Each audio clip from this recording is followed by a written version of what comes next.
Welcome back to Between the Levees. I'm joined today by Captain Matt Lagarde, the Vice President of Safety, Training, and Compliance for Ingram Barge. Matt, thank you for joining me. It's good to be here, Tim. Well, we, of course, I believe, met at AEP back in the good old days. So let's backtrack to where it all started for you. Where were you born, sir? I was born in New Orleans, Louisiana, grew up in New Orleans East. Did you really? I was not aware of that. Well, tell me about life growing up. Life growing up, my dad was a police officer for the New Orleans Police Department. Mom was a traditional stay-at-home housewife. Got a younger brother and an older sister who's about 9 years older than me. We all grew up going to Catholic school right there in New Orleans East. Good upbringing, quiet. New Orleans, good neighborhood. You could walk to everybody's house. Everything was close by, walk to the store and everything. So it was pretty good little upbringing. Any interesting stories to share from childhood in the East? Not a whole bunch other than just growing up in the East. It really was just go to school, go home, do our thing.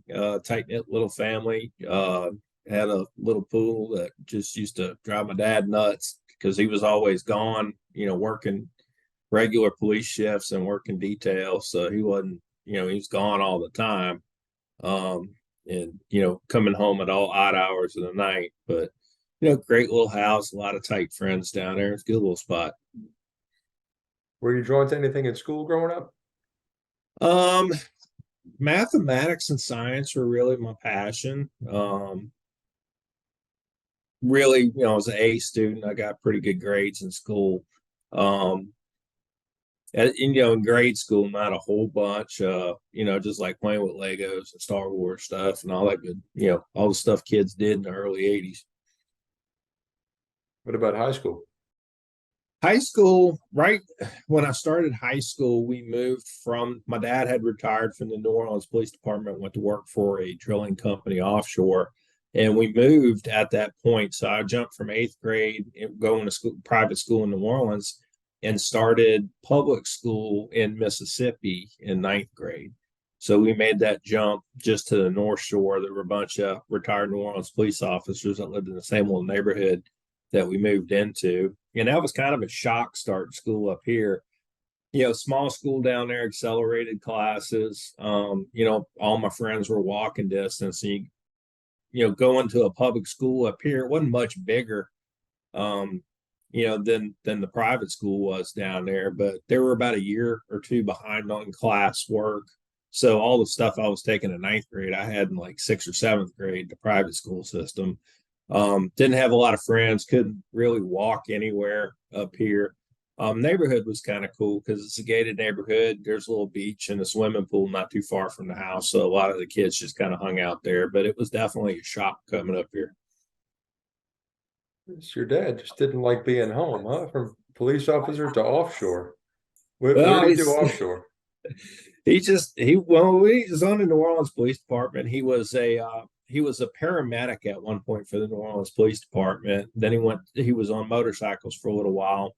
And when he, just got tired of the New Orleans Police Department, some of the politics involved with it. So he took the paramedic experience that he had from working on the police department, and he was a safety rep on rigs offshore.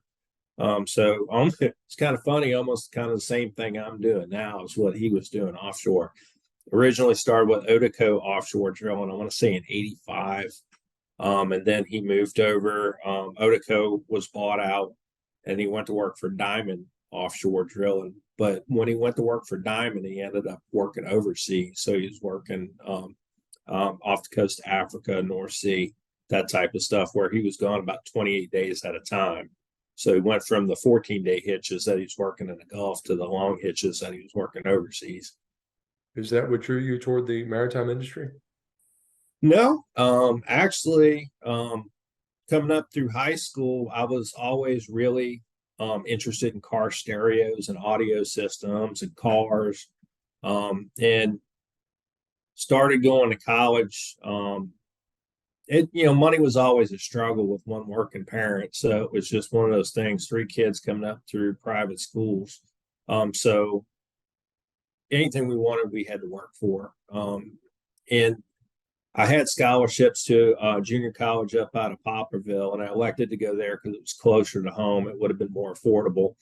Did about a year of that, and it just at that time jobs were just kind of hard to come by. Even people, guy delivered a newspaper, had a degree in chemical engineering, and I had friends that were getting out of school with degrees they could do nothing with.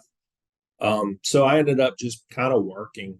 I was working 2 or 3 jobs, worked at Pizza Hut, Walmart, all at the same time. And then I had a friend that opened a car stereo place. He was, that was my passion and my interest. So he's like, look, I just want you to come over here and work on car stereo. So I really just kind of went that direction. I did that for about 3 or 4 years, managing a car stereo place, putting in car stereos. But it was week to week. You had to really work to get your money. And a lot of the guys that would come in there with wads of money to buy car stereo equipment all worked on towboats. And one day when I just had enough of barely making car notes, I just kind of ended up going out on the boats just to have a little bit more steady paycheck. And then when I was home, I could still do the car stereo stuff on the side, but I did what I wanted to do. I didn't do what I had to do to put money in my pocket. Well, tell me about your introduction to the towboating world. So I had a bunch of friends that worked out there. A couple of them worked for fuelers, a couple were on rigging crews. At the time, I had 2 real options. McKinney was hiring for $55 a day, and Compass Marine was hiring for $60 a day. So about 3 or 4 of us all hopped in a car, drove down to Algiers, and got jobs at Compass Marine, starting on boats. And it was really my first foray out there. I've always loved boats.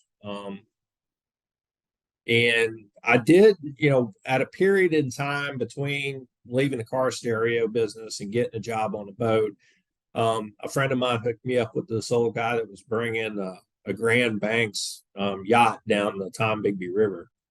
And I went up there, just drove me up, dropped me off. He just needed a deckhand to get through the locks and stuff. And I rode down to Tombigbee, got to saw a bunch of old Hollywood boats and stuff running over there. And so, I always kind of had a passion for the water. So it was, kind of natural. At the break point in my life, I'll go out there, figure out what I want to do with it. I didn't plan on working more than, a summer or 2 out on boats and then figuring out what I wanted to do with life. But McKinney, Compass was a pretty good little jump start. Worked on a Miss Nari, was the first boat that I ever set foot on, which oddly enough was a Z-drive boat that they used to push the RV barges around way back when. It was, I want to say, October of '91, and they just dropped me off on a boat. I was there all by myself on a boat in the shipyard, me and the chief engineer, who I rarely saw. And they came and got me about a week later and put me on a couple of boats running east out to the coal-powered power plants in Pensacola and Panama City as a deckhand out there. But I did end up getting on a couple of the boats with a couple of my friends, so that kind of eased it up. Well, tell me about Compass and I guess any highlights of your time on deck. Yeah, Compass it's small company owned by Eddie Conrad. At the time, they crewed a lot of other people's boats. So he had 9 or 10 boats that were his, and then he had 3 boats up in North Carolina working in some coastal trade up there for Texas Eastern. And then they crewed some boats for National, crewed some boats for some other companies around here. But only about 2 months into my towboat career, I remember we were all sitting around on boats in Alabama Canal over in Gulf Shores waiting on some weather to clear up. And I remember a bunch of representatives coming out there, and that's when might have been Ore Gulf or Mid-South Towing or something like that at the time, took back 3 of the boats. And they just came and got all the crews off of them, and it was kind of a shock to us. I just started out here and already, stuff's getting taken out of service and moved around. But I ended up just kind of sticking with it. And but it was an adventure back then. It was really a different world. We wore shorts on tow and tennis shoes, and nobody really bothered us. It was just a different era. Any other major differences between then and now? Yeah, I mean, you didn't have contact with the house like you do now. If you got to an area where they had a phone at the dock, there was usually, a small squabble on who was going to get off the boat and go to the payphone first. Sometimes you had to walk through some pretty shady areas to get to where the cell phone was at. Um, I mean, other than that, it was just a different pace back then. You didn't have the constant communication with the office. It was either by phone, by the old marine operators back in the day, that type of thing, or by radio. So you didn't have the order changes and stuff. It didn't seem like it back then. Life was just a little simpler. Boats were a little simpler. You had a stack of VHS tapes and you memorized movies because you watch the same tape over and over. If you were lucky enough be in an area where you could get a TV signal, it was just something special. But mostly we just entertained ourselves by reading books. What was the training process back then? I know you said you just walked on a boat with shorts and tennis shoes, but tell me about getting out on deck. Well, they started you by sticking in front of a TV with a stack of videotapes, and you'd watch all those, and they were about half wore out and boring. Then they'd just bring you out and they'd pair you up with somebody. You learned a lot of stuff by getting yelled at. Don't do that, don't do this. I had different captains I worked with. One of them, he wanted grits cooked every day. You cook grits, he wouldn't eat them. He just wanted them cooked. So once you start figuring out the nuances and stuff like that, it really wasn't too bad. And I learned early as a deckhand that if a captain ever called down on a PA system and asked you what you were doing, nothing was never the right answer. I always tried to stay busy. I'd get on the boat for the beginning of a 2-week or 28-day hitch, and I'd figure out the stuff I wanted to do during that hitch. I was going to paint this, or I was going to take this apart and clean it, or I was going to fix this. If you stayed busy, the time just went by quicker. And if I'm going to be on a boat, and it's like all things in my life, if I'm going to be there, I want to try to leave it better than I found it. So, if I was on there and something was broken, I'd try to fix it. Hey, we need this. But I learned, pretty quick on that, if you did stuff right the first time, you didn't have to do it twice. And I do remember, the shock out there was having to cook for a group of people because I'd never really cooked before. Eggs and some pancakes for myself, but all of a sudden I was, hitting the payphone. Everybody's calling their wife. I'm calling my mom. How do you cook grit? How you cook this? How you cook that? But one thing that, towboating in those days and, these days, on top of that, it teaches people how to be independent. You learn skill sets and life lessons that they don't teach in school. Of course, they have home ec classes and stuff like that, but you did learn that side of stuff. I was taught the right way to, clean a stove, the right way to clean the floor, the right way. And it's, stuff that just in regular life, you just don't figure out. How long were you with Compass and what came next in your career? Compass was maybe about 1.5 years, 2 years, and then they got bought out by Memco. And it was kind of weird because there were a bunch of purchases through that sequence that they were seamless to us on the boats. We didn't really see it other than, the names on the checks changed a little bit. Back in that day, I didn't really notice it that much. But we were bought by Memco. Memco had a couple of different transitions in there, Electric Fuels Corporation, Carolina Power and Light. But Memco I liked working for Memco because they really took care of the boats. Other boats we'd get around at docks and fleets, the condition of the Memco boats was just, it was a standard apart. They took care of the equipment. They had high expectations on work production. They expected you to work. We used to always comment that, with Memco, it's always throttles on the dash. We moved a lot of stuff. We worked hard, but you always had a piece of equipment you could trust. But about that 2-year window that I was with Compass was and Memco came in and bought out, that's when about the time that I got to that point in my life where I had the sea time to get a credential. At the time, we were working on the Tombigbee River, moving um, wood chips and logs, which was a great run. I loved the Tombigbee. It was a different world over there. You didn't really hear from the office. You just worked with the dock. The dock wanted this moved to here. You moved it. Um, we, did a pretty good bit of fishing over there. It's a great little spot. And the Tombigbee is kind of like a microcosm for the Mississippi River. It's just a smaller version of it. But that was about the time I started getting interested in getting a credential, started getting a little boat handling experience, worked with some great captains that were interested in training me. I worked with Mac Nelson, used to work on a Compass Point with him, Jimmy Cazalas, the late J.C. Bonner, Sean Casey, all guys that were, hey, come up here. I'm going to show you some stuff. Come up here. We're gonna teach you a little bit. And they spent a lot of time making sure that I had skills. And it was great working under a group of people like that, because you learn there wasn't always one way to skin a cat. There were several different ways to get this done. They were all real patient with me. And it was just a great experience. So that's kind of was my introduction into the wheelhouse over there on the Tombigbee River, running up and down there, making dock shifts back in Epps, Alabama.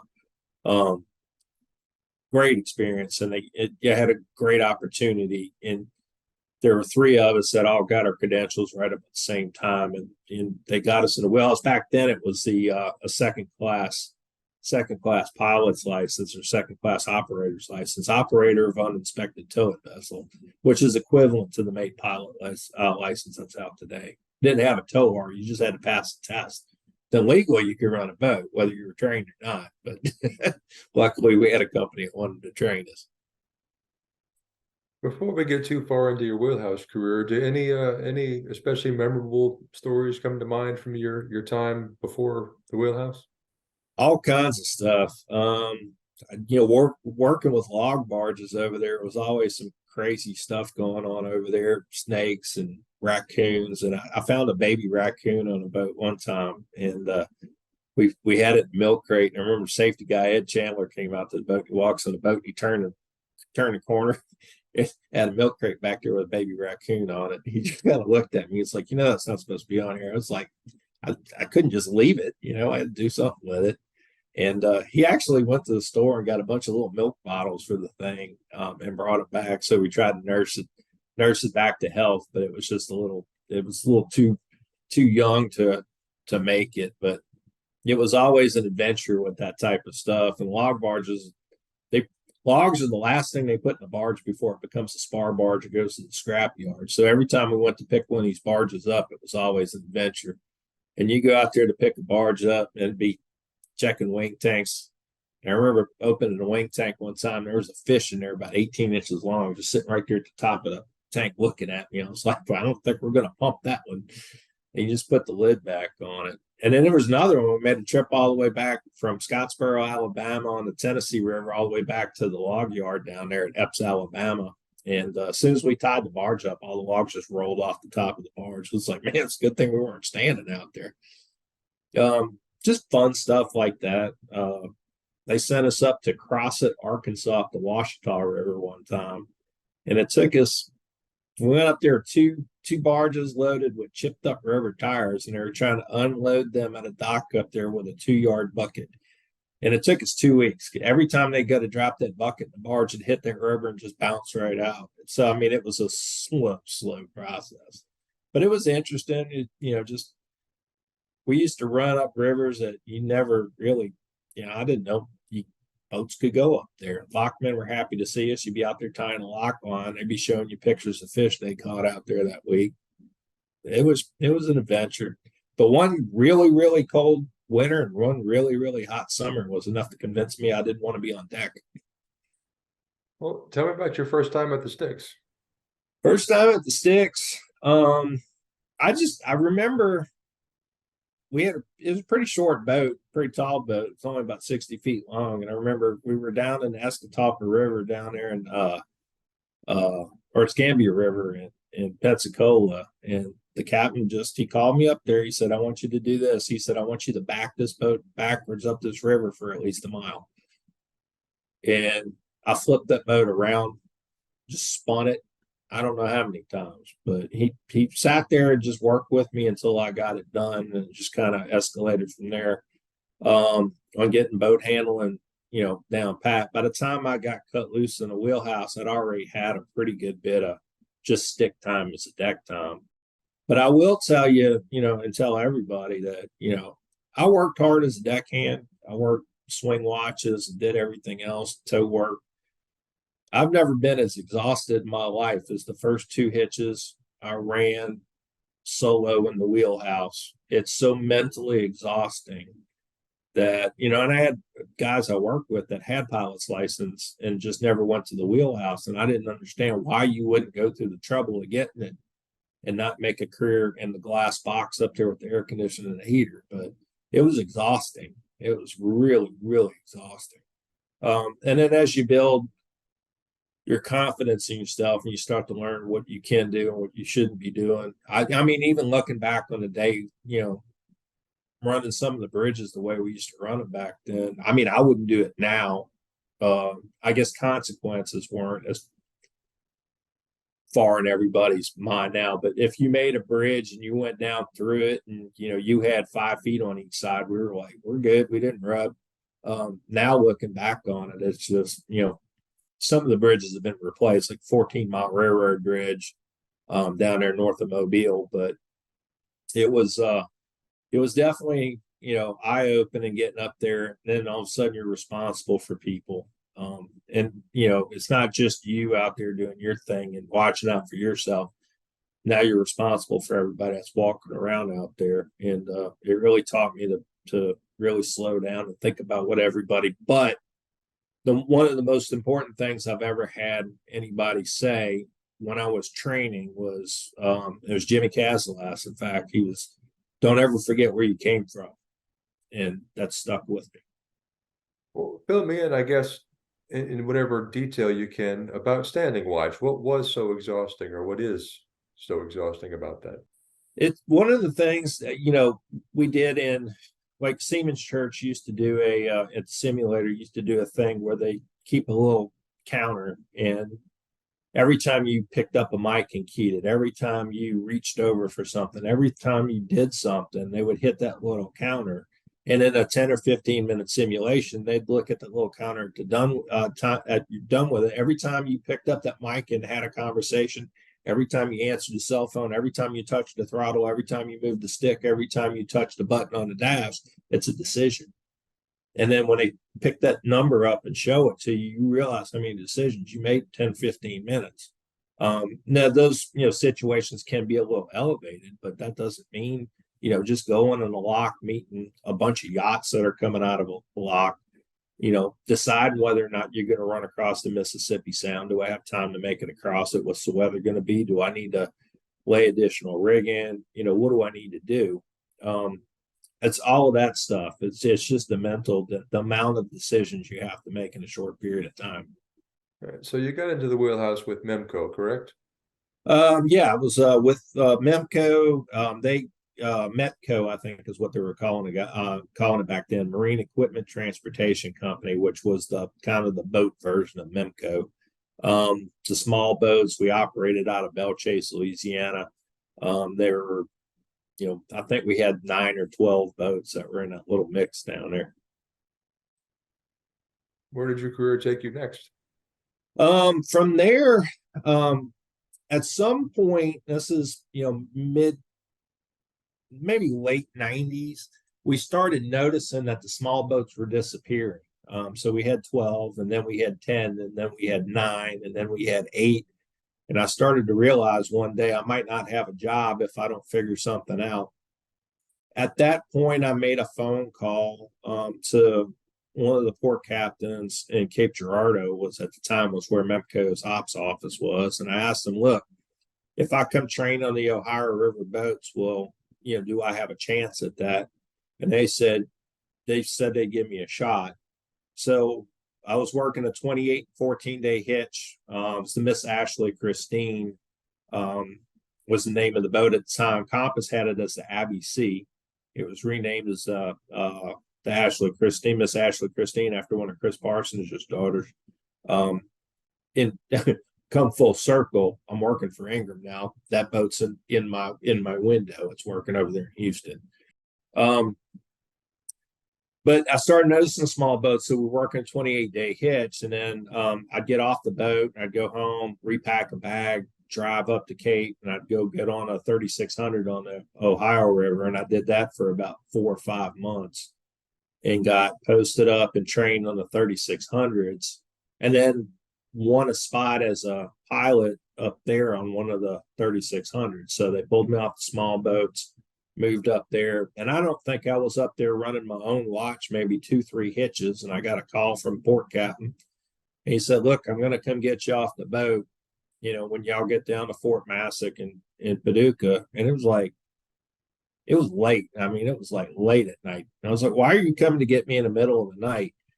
He said, I can't tell you, but I'll tell you once I pick you up." And he came and picked me up, got me off the boat. He said, "We're going to send you home for about 4 days, but then we're going to call you back." And what happened was the 33600s that they were operating up there, they got rid of the 33600s, and the crews just kind of went with the boat. Why they kept me, I didn't make any sense to me at the time, but I figured it out pretty quick, because they brought me back and put me on a bigger boat on the back watch, and then they sent that boat down to the New Orleans harbor. And so that was where I figured out, well, that's what they wanted me for, because I had worked in the fleets in New Orleans. I was from the area, so that was the mindset behind it. And then I spent the next 5 to 6 years of my life just running the harbor, from Baton Rouge, Louisiana to Myrtle Grove. Went from a 4,300 horsepower boat, ended up on a 6,000 horsepower boat. And that's all we did was make and break tows, and really got a chance to, learn the harbor, learn everything between Baton Rouge to Myrtle Grove like the back of my hand. Anything interesting come to mind from that phase of your career? Yeah, a lot of it. A lot of tow building. I've always been a puzzle person. I love puzzles. So just trying to figure out how to take apart, a 40 barge tow and put it back together. Running long tows with small boats, getting around ships, learning how not to be in a ship's way, dealing with, traffic situations when you have that much stuff going on, hurricanes. But it was a great opportunity down there and all that stuff. And it was in that phase of my career where I moved from a pilot position to a captain's position down there. I was working under great captains, taught me how to run stuff over there. Tom Flint, Marlon Chaplin. Marlon Chaplin was captain on the Margaret O, was the boat I was running down there to 6,000. And it got bought from, or he retired. When he retired, he made sure that he wanted me to take his slot on the front watch position. So it was a big thing for me. I was young. I was a young captain back then. Maybe, 20, 26, 27 years old, working on boats that, most of the guys that were in the front watch positions were, in their 50s and 60s. What size tows were you pushing around on that 6,000? 30s mostly, because we were building tows for the bigger boats. In some cases, it'd get bigger than that. 30 southbound in good water conditions, 25 if it was up a little bit. Northbound tows, 36 wasn't unusual. What happened next in your career? In running back and forth through the harbor down there, I did make a couple of runs at the Federal Pilots Association trying to get in there, to ship pilots. I think I made 2 or 3 runs at it while I was still on the boat. And then we had back in 2003, and this was under AEP at that point in time, we had a fatality with one of my crew members. I wasn't on the boat when it happened, but it was down at Triangle Reserve. Little guy I worked with us for a while. name was T-Tad. Couldn't read. He'd come to the boat. Crew was teaching him how to read. Spoke fluent French. Great little dude. Taking care of his whole extended family. But they had a line break, and he got hit by the line. Got the call. I was sitting at the house about 4 o'clock in the morning, and got the phone call that something bad had happened. And after that event, it happened while two boats were turning, and management just made a decision. Mark Canoy said, "We're just not going to turn boats down there anymore." So they brought all the boats up out of there that were doing that work. And when they did that, I had to go back up and get reacquainted with the lower Mississippi River and the Ohio. But I ran the lower for probably about a year or so on Donna rushing, working under Captains Tom Flint and Vernon Sturgeon, both river legends. Those guys knew everything. Learned all that stuff, and then they pulled me off of there, put me in the front watch back on the Ohio River on Drew Lorette. And that was probably, I want to say 2004, 2005. I was running front watch on the Drew Lorette on the 6,000 up on the Ohio, going from Point Pleasant, West Virginia down to Cairo. Interestingly, I believe the Donna Rushing was the first vessel I ever stepped foot on with AEP. That's a great boat. I rode it from Belmont Fleet down to Myrtle Grove and then back up to Dockside, hopped off there. But I think they had just redone it. Was it? It's when they did all the green Yeah. green effort stuff on it, all LED lights and a lot of the work that they put into it. AEP was a great company on trying to really further stuff and push the envelope on making things better and greener. And working for a power company, it was pretty high in their mindset. I was only with AEP for about 6 months before they sold. Tell me a little bit about that company from your perspective. It was a great company. It was, the thing when I made my transition shoreside off the boats in 2005, we had an AEP, power companies predominantly what they had. The river industry side of it was fairly small in their eyes, but it was necessary. They also had the barge fleets were all operated under the name Elmwood at the time. Eventually, all that stuff would come under one umbrella. But we had a vendor that was working, operating the towboats at Convent Fleet down there, and they sank 3 boats. They burnt the boat. They had 2 big barge breakaways. Just a lot going on, a lot of craziness. And I was at a captains and pilots meeting up in Nashville, and I was walking down the hall, and I got pulled into a room by a few people, and I started looking around the room like, oh, am I in trouble?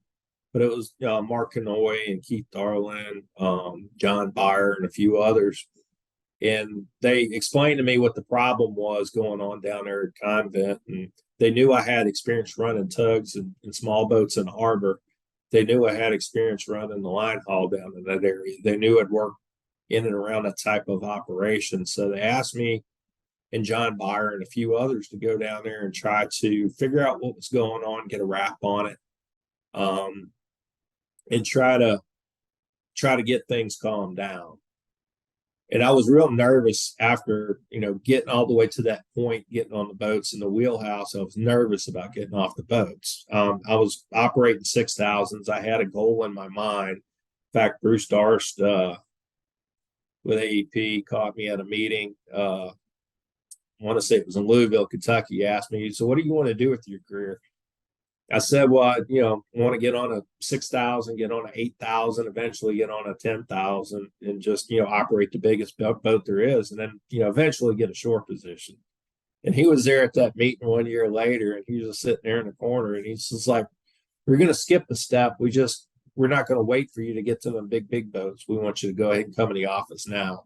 And that's when I figured out where I knew it was going. I was real nervous about it. I was calling people. Then I called Captain Jeff Stover was my port captain at the time. I called him up. He said, if I take this, is it a mistake? He goes, I don't think it's a mistake at all. He said, but understand, you have to commit to it. He said, once you do it, that's it. And so I came down to New Orleans as a fleet manager, was my term, working for Terrence Gomez was the guy that was taking control down there. And me and my mate off the Margaret O that worked in the harbor with me, Sam Barrios, came with me. It was the two of us. We came as a pair, Mutt and Jeff. Go down there and figure out what's going on. And I spent about the first 6 to 8 months. Show up every morning, 5, 6 o'clock in the morning. We get our coffee, go out on a crew boat. We did the same thing the fleet mates were doing, go checking tow, checking ties, operating behind the scenes, being quiet and watching everything to see what was going on. And after a while, started watching the boats and, figuring out what was going on, making some improvements to the fleet, shoring up the rigging, learning about, all the different stuff involved in the fleets.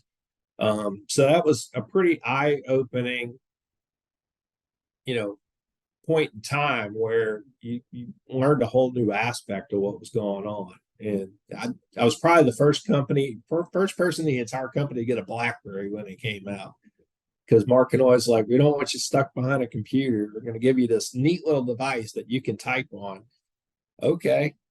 So that was pretty crazy. But, it was hard work. And one of the craziest things we had, well, of course, Katrina hit in 2005. And that was right smack in the middle of me being responsible for the barge fleets. And that was a mess. It was a real mess. There was a lot. It took us months just to figure out what was going on. We were missing equipment. We had barges in downtown Gulfport. I remember RJ Corman calling me saying, hey, we can get the barges out the Gulfport for you. I'm not writing that check, but I'll find a person who can. But we got things put back together. It was a pretty big setback, but we got it done. The hardest thing after Katrina was just getting labor. As we couldn't find people to crew boats. We couldn't find people to run boats. I'd have a fleet there with 136 barges at dockside, 450 barges up at Convent. I'd have 2 boats if I was lucky. So we made the plea, the management, if y'all want to do this right, we really need to crew and operate our own boats. And they called me up and said, if we send you 6 boats, can you crew and operate them? Well, man, I don't know, but that's at that point, it just kind of went from me being a fleet mate or a fleet manager to now I'm a port captain. And they sent me 6 boats. They weren't in the best condition. But the good thing about that whole situation was they said, do it right. So we took our time, made sure the equipment was maintained as best as we could get it. We were bringing crews down from Ohio and Kentucky because we just couldn't hire anybody around here. So a lot of the crews from out of town, when we were borrowing people from the power plant side of the company, they were all union. And sometimes I'd have union deckhands and non-union deckhands, and I couldn't crew a whole boat because I had union guys that wouldn't work or couldn't work with the non-union guys on the same vessel. So it was a lot. But we got through it with the downtime on the boats. They started to kind of put 2 and 2 together. It's like, y'all probably need some new boats. And they made an effort to build some new boats. And that's where we started getting the safety boats started coming in. Originally, it was supposed to be 6. 6 turned into 12. 12 turned into 18. Then they're like, hey, we're going to send you 2 more. And that's, kind of where everything really blew up down there. At the point we were 6, 8 boats in, it's about the time the emergency phase of trying to get that operation off the ground, the fun part, where if you needed stuff, you just went to Home Depot, put it on a company credit card. All that was starting to slow down. It was starting to get back into purchase orders and stuff like that. At which point, I just remember John Byer was the ops manager down there. I was his port captain. I just remember him walking in my office and sitting down, looking at me. He said, I'm done. It's yours. I'm out. He said, this isn't fun anymore. I'm going back on boats. And then he walked out and I was in panic mode. I was like, I can't handle this. And Tom Reeves, who just passed away recently, walked in. He said, you've got this. You've been doing it. He said, just go with it. Backtracking just a little bit, I ran into Sam Barrios last week in New Orleans, and he we'll say is hesitant to get on this podcast. Tell me about him as a mate with you, and then a little bit about his time. Sam was awesome. I worked with him a little bit on some of the smaller boats, but I really came back. He was my mate on the Margaret O. And the crew on that boat, since we handled so much rigging, I mean, it's every day, we took 30 sets of rigging, 50 sets of rigging off the boat. We put 50 sets of rigging back on the tow. It was every day. I calculated just, we had an 8,000 pound stack of ratchets on the front deck of that boat, and it'd be all the ratchets off the boat, all the ratchets on the boat every day. That's a lot of rigging. And it was constant. We had a 6-man deck crew on that boat just because of the amount of tow work we did. All them guys were huge. And they'd go out there and they would work for 6 hours and come back and lift weights for 3 hours and then go lay down. It was a work crew. We still kept the boat up. The boat was still painted. It was still clean. And, Sam was my right-hand man on that boat. He was a true mate, and he ran the deck crew. If I had an issue with the deck crew, I could just go to Sam. Not that the deck crew could never come up there and just have a conversation if they wanted, but he ran the deck crew. He made sure things were done. If he said the tow was ready to go, I knew it was. It was no question about it. I'd work with other mates that they'd walk by my room, see me put my boots on. They're like, "What are you doing?" I said, "I'm going to check tow." And next thing I know, they were running out the front door. But he took care of business. Great guys, and same thing. He worked with T-Tad and me, and all these guys. Sam had an apartment up in Baton Rouge. All these guys would come into town from out of town. They'd stay with Sam the night before they came out, and we had good times. And it was off the boat as much of a comrade as when you're on the boat. And when we came shoreside, I was still living in Mississippi at the time. Sam was living down there. Actually, I just got an apartment in he had just got an apartment in Slidell right there when you get off the twin span. I remember after we finished making all the fleet preps during Katrina, I was riding by his apartment. I was like, we called him. I was like, "Where are you at?" He said, "I'm at the apartment." I said, "You can't stay there." I said, "Come up by the house." So my dad and my mom got them out of town, so it was me and Sam at the house for the storm. And I just remember going to sleep that night and getting up, walking out of my room next day, and Sam and some guy are just sitting there watching TV in the kitchen. I was like, "Where did this guy come from?" He's like, "Oh, that's so and so." And they both went to watching this little black and white battery TV we had. And I was like, "Well, where did he come from?" We're in a gated neighborhood. He can't just roll in here. And it's like, "Oh, he came with your brother last night with the news crew," because my brother worked for Channel 4 News at the time. And one of the news reporters came out of one of the rooms in the house, and apparently they were going to try to stay in Gulfport, and all ended up here at the house. And after that, it was like a 4-hour drive with the twin span down the 2 lanes, one lane in each direction and everything to get from here to where we had to go to work. So we ended up renting a house, me and Sam, a little house 4 doors down from a bar in Lilly, over there at the base of the bridge, right next to McGuire's Pub. And it was just a great time. We had fun. It was just always a good time. We just ran everywhere together, took care of business. After Katrina, like 3 months after Katrina, I remember me and him, it was the night before Thanksgiving. We were supposed to come up to my family's house and come eat Thanksgiving. And Sam and I were out at Dockside Fleet trying to pump water out of the hopper of a fish meal barge that sank during Katrina. So this is from August all the way to November. We're out there pumping the stuff out, and it was disgusting. In fact, when we were ready to go, one deckhand walked up. He said, "Can I help you?" He didn't make it within 30 feet of us, and he lost his lunch. But we had to go out and park a lot, change clothes, throw our stuff in the dumpster before we could go home. And I remember sitting there trying to eat Thanksgiving dinner the next day, and it was rough. But Sam's been a great guy. When I moved into the port captain position, he moved into the fleet manager position I was in. We've just kind of been tit for tat the whole way up through the thing. He really cares about what he does. He cares about people. He's he's a hard worker. He plays hard, but he's a hard worker. If you can count on him in a pinch, but great to work with. Well, no, of course, he is now since reconnected with Mr. Terrence Gomez. Tell me about working with Terrence. Terrence was always that was a fun. It was fun back in the day. He knew we were there to take care of things. He kind of let us do our things. You know, take care of what you got to take care of. Don't embarrass me.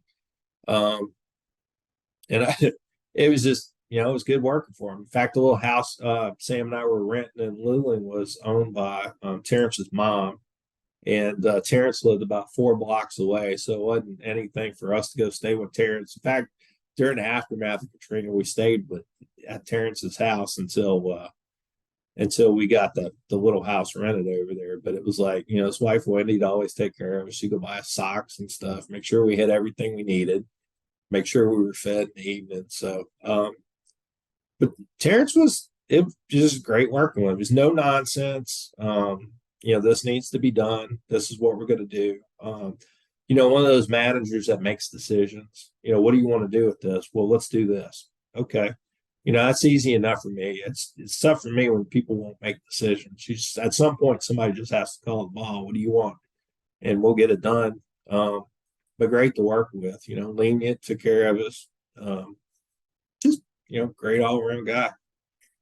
Backtracking to your career. So you go shoreside 2005. I joined the industry 10 years later and meet you in the AEP office. I believe we left off with your career as a busy port captain, getting busier. So I was a port captain for a few years. It was a couple of years before John left. When John left, I moved into an operations manager position, at which point we're in the process of starting some operations over in Alabama. The boats that we built to work in the fleet, they were deciding if they were going to have some boats operating on the canal. They started building me a couple of redelivery boats up in Greenville, Mississippi, a couple of 3,300. So my role was kind of expanding on that side, on just the scope of operations. On the other side of that whole situation was, trying to take a fledgling operation that we built from just an old office that we all showed up to every day to a functioning, business with budgets and all this other stuff. So I was learning that side of the business as well, having come off the boats. So when I moved into the ops manager position, I ended up having 3 port captains working under me. I think, in fact, when I started the whole operation, Sean Dozat, who's now with Turn Services, was the very first person I hired, but Denny Palmer was the very first person that showed up for work. Great guys to work with. I mean, they're just absolutely just rock stars. Anything you needed, they took care of it. Sean was one of the first ones I brought into the office as a port captain. He was working on the boats, and we had High River, and we had a ship that was wagging back and forth in the anchorage pretty bad, and it broke a line. And when it broke that line, they had a harbor tug that was alongside trying to keep the ship stabilized. Sean had initially called, said the ship was out of control. I'm not going to put a rig on the side of it, and got the harbor tug over there to try to help stabilize the ship. But when that line broke, it ended up coming back through the wheelhouse of that harbor tug and caused a fatality. Second line strike in my career that resulted in a bad situation. But throughout all that, Sean never lost his cool. He had everything. Look, got to do this. This has got to happen. This has got to happen. And he really had his head about him, and that's the kind of guy I need as a port captain. I need somebody that can really, keep their cool, and do stuff. I also had Wayne Lejeune that I brought in the office. We brought him over from Weber. Yeah, Wayne was kind of my action guy. So I had Sean was the deep thinker, and I had Wayne as the action guy. And he just kind of, I need this taken care of. He come back in there to take care of. I was like, that quick. He said, it's done.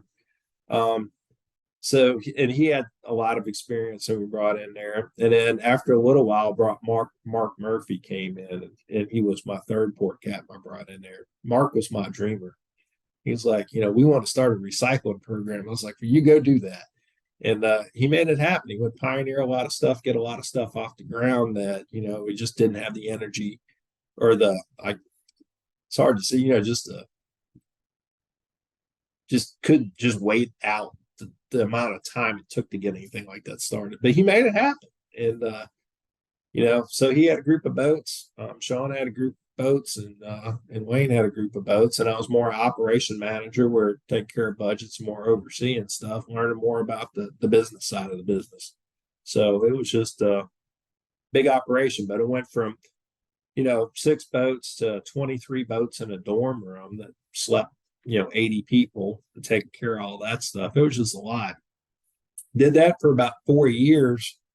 And at some point in that mix, I got Jeff Kendall had come in and taken over management for the Gulf ops. And he's one of those guys that he wants to be more involved in everything. So he wanted me to start getting involved in the industry stuff, Port Safety Council, the Tow and Safety Advisory Committee with the Coast Guard, the Maritime Navigation Safety Association. So I started AWO, I started getting more and more involved in all these extracurricular stuff. The more I got involved with that, the harder it was to take care of day-to-day operations in the fleet. As at some point, I had that conversation with Keith Arlen, was in charge at the time. I was working for Tom Reeves and those guys. Look, I can do this or I can do that, but I can't do both well. So they said, well, you've been doing operation stuff for 4 years now. Tim Callahan was in there as the head of engineering at the time, and they moved Tim into an overall ops manager position, moved me just into regulatory compliance, so I could just pursue those things that made a bigger difference in the industry, and be that representative to the Coast Guard, be that representative to the local officials, work with elected officials to get things done. And it was a really interesting transition in my career. Came more so under the tutelage of Marty Heddle at that time, who's with ACBL. Awesome guy. But it was a good move for me to get more and more involved in the nuts and bolts of what's going on behind the scenes.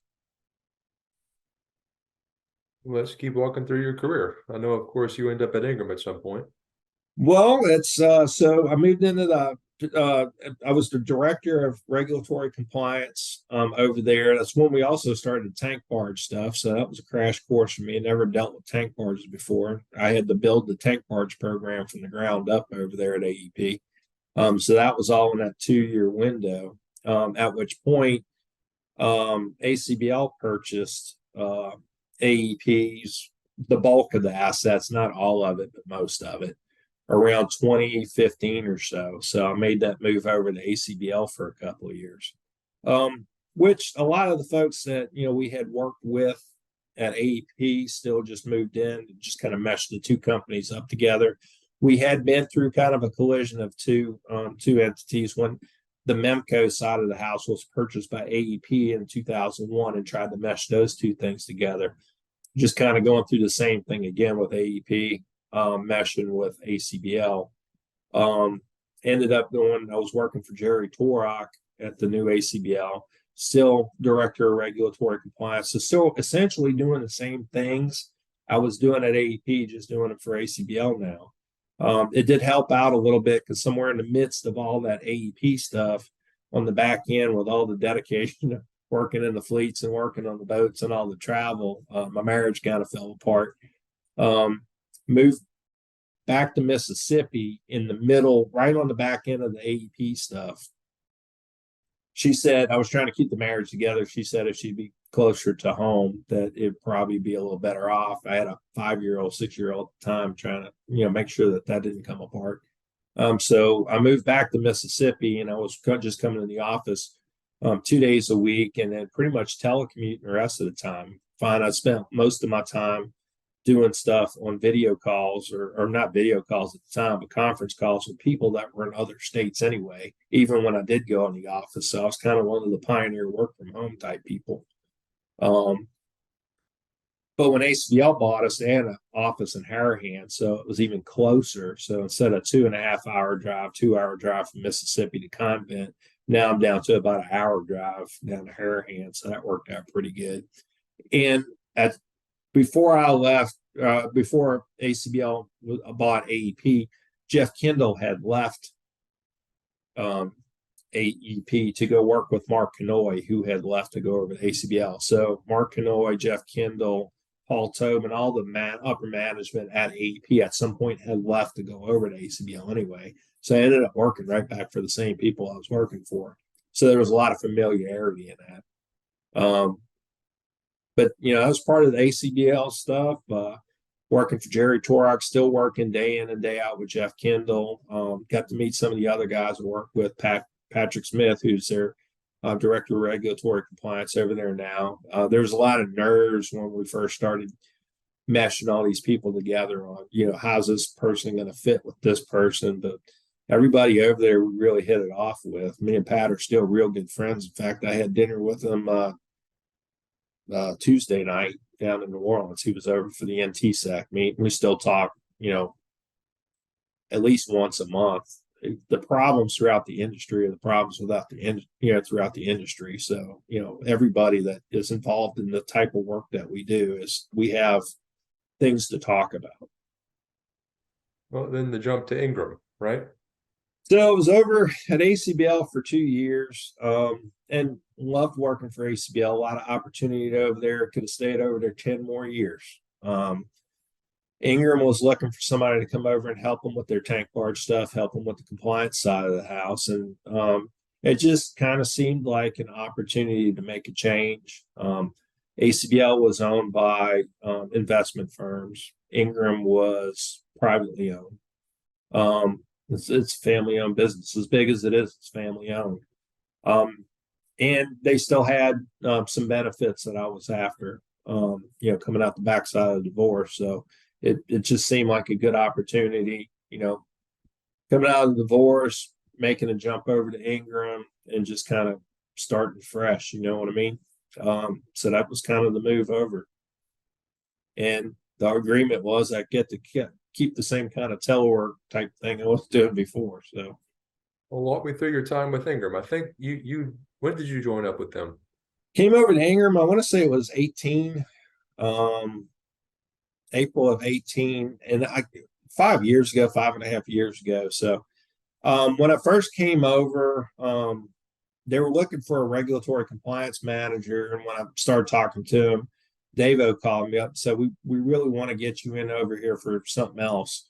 And I ended up coming in as the tank barge quality assurance person.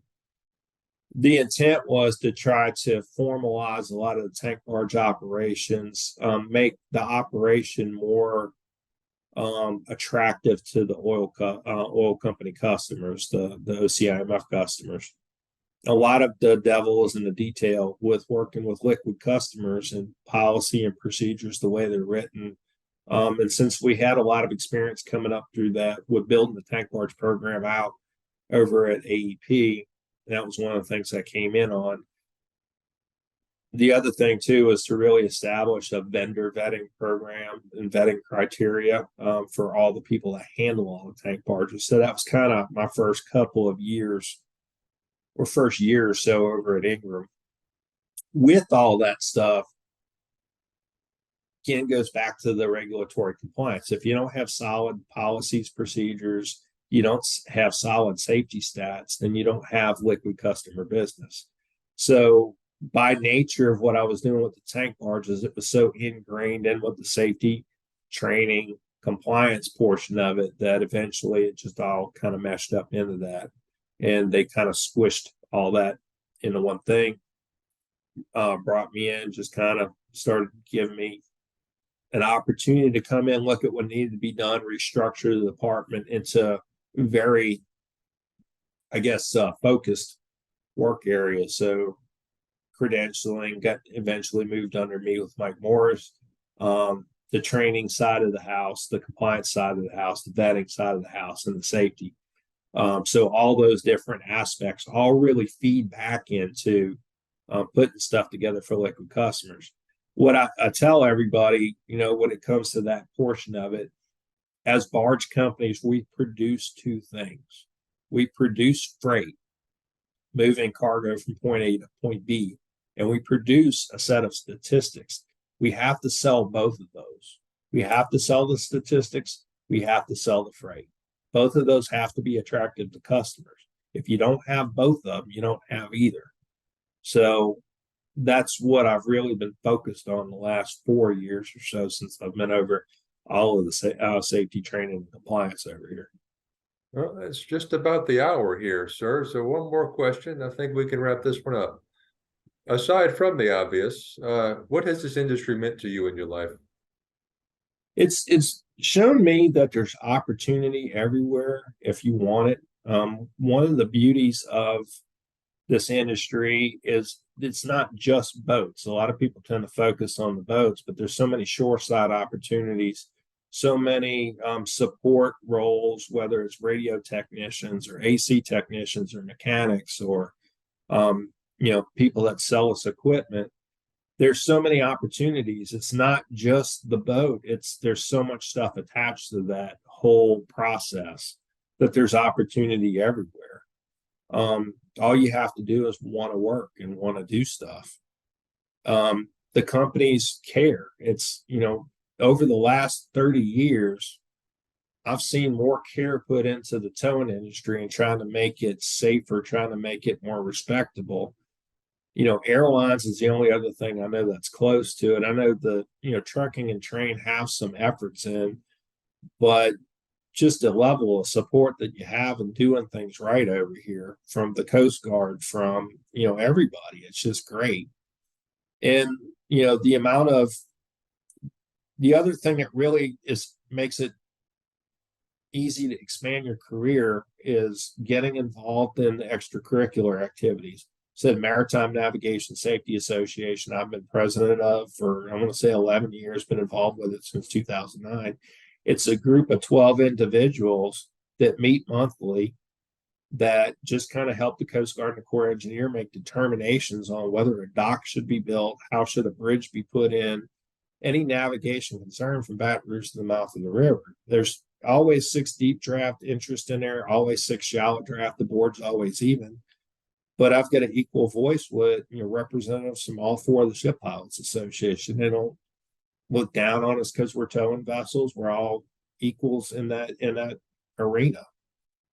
I just spent 2 days at the National Towing Safety Advisory Committee for the Coast Guard, that's rules and regulations that get written. A lot of them come out of that committee. It's a committee that's run.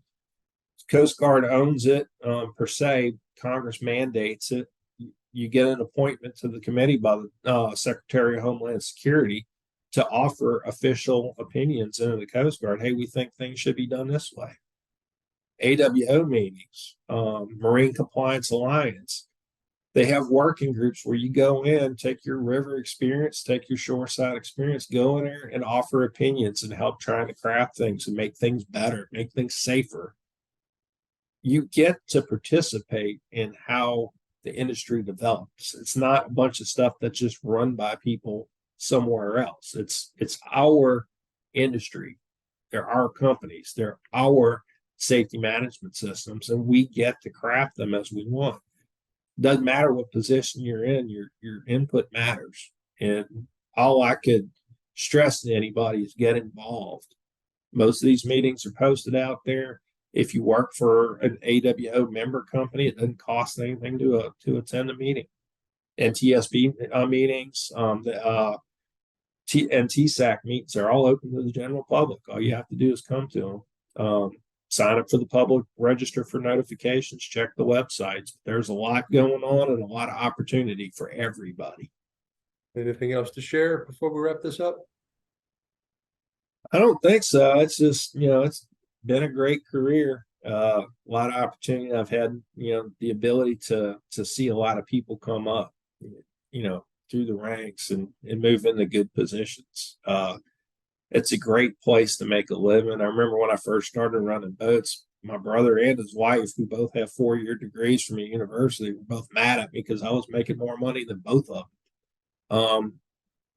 It's when you work on the boat, you got to adjust to the lifestyle working on the boat, but it's an opportunity too. It's, when I was off the boat and I was home with my kid, I was home with my kid all day, every day. Drop them off at school, pick them up from school, go on field trips. A lot of people tend to focus on just being away from home, but it's not just that. You get to be home when other people don't get to be home. So there's that portion of it. Safety is the other big thing. I would say it's, safety numbers are getting better across the industry. We work hard at it. It's not just me, it's everybody in the industry. And if there's one piece of wisdom I could give anybody on the safety side of the house, it's slow down. Most of the stuff I see, almost all the stuff I see that people are having problems with because they're getting in a rush. And it's not just always trying to work fast. They're trying to work fast so that they can go back to doing nothing.